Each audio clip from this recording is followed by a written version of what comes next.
Hi, almost third and fourth graders. This is Miss Tripp. I am so excited to be learning with you this week.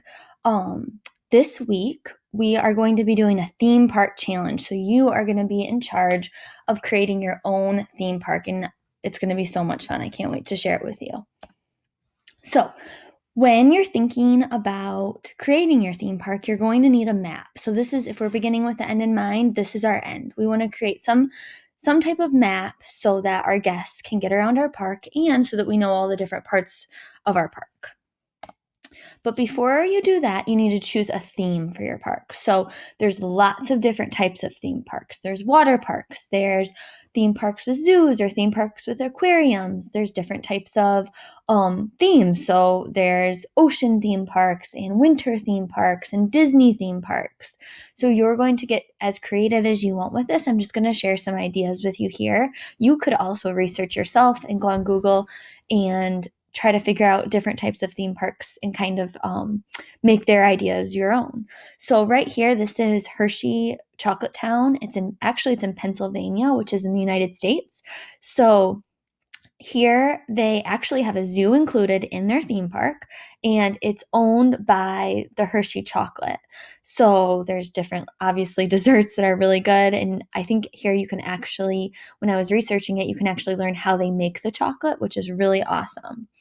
This is in Shanghai, China. It is a theme park with roller coasters, but it also is an aquarium. So this almost looks like it's like a planetarium or like a screen above them where they're looking at pictures of jellyfish. It looks really cool.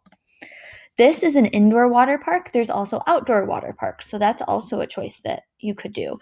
When I was little, I went to a theme park or a water park in Boyne, which is in Michigan. And the theme park there was actually winter. So it was really funny because we were all in our swimsuits and in the water, but there were fake like hills and mountains with snow on them. And that was really fun to like be in your swimsuit, but it feels like winter and you're in the snow. So you could do something like this too. These are just ideas, like I said. If you want to do a Frozen theme park or whatever third and fourth graders think is cool right now, whatever movie or whatever show you like or an animal you like, you can design your theme park to be all about you, about a different sport, whatever you like.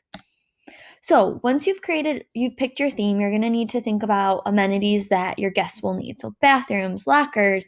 You want to make sure that if guests come that have different abilities, that they have wheelchair services or maybe even braille or different things so that everyone is welcome. You'll want different parking if you're making your parking lot to make sure that it's accessible to everyone.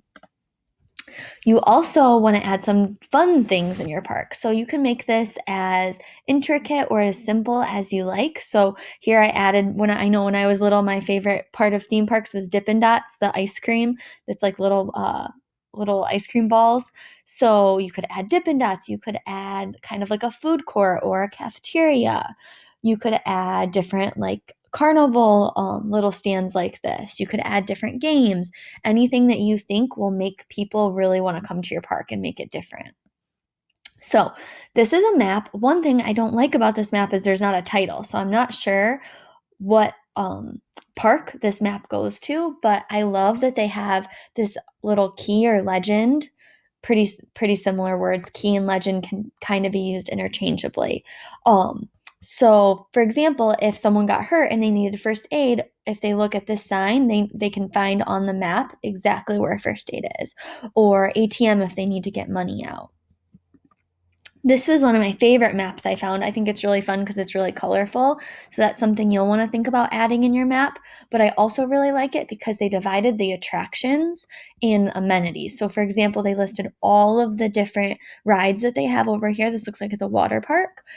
And they even have like a wave pool, which is really fun. And then over here, they have all the amenities. So for example, if you're going to have a water park, you might need like a changing area, right? Like it says right here, life jackets, lockers, a gift shop, and then they could find it on this map. So when you're creating your map, you want to make sure you have these important things. You're going to need a title or a name for your theme park. You could even add a compass rose so people know which way they're going, north, south, east, or west. And you'll want to create a legend so that people know what the different symbols on your map means. So I think you guys are going to have so much fun with this, and I can't